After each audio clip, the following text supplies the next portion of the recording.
everyone, this is Tim from US6 Studios. Today in this video I'm going to show you how to install Steam so you can play games on Ubuntu Linux.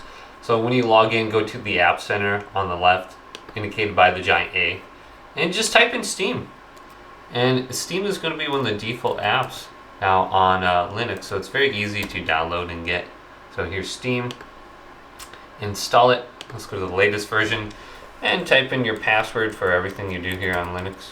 So this kind of gets annoying sometimes, but I accidentally hit that. So let's type it in, and then we should be able to just download it like normally. So let's go to authenticate, and it's going to install, and we should get another pop-up here shortly, and we'll just have to click it. So let's go to open now, and then we go to do not show again, go to OK, and then this should open up here shortly. So just give us some time. If nothing happens, you might have to click it again. So it's doing stuff in the background right now.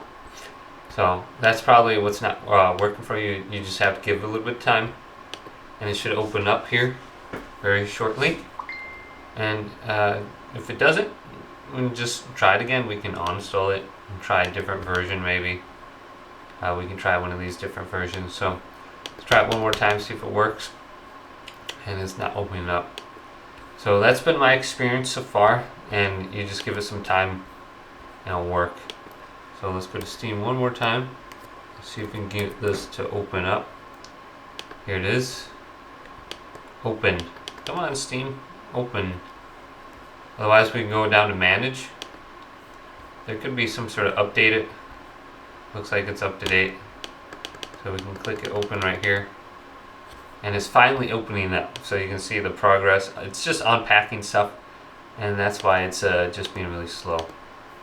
So we can just open it now. Now we can log in. So that's probably what's happening. You just need to give it a little bit of time and accept anything that pops up and go to install. But hopefully this video did indeed help you out. If it did, leave it a big thumbs up and subscribe to my channel down below.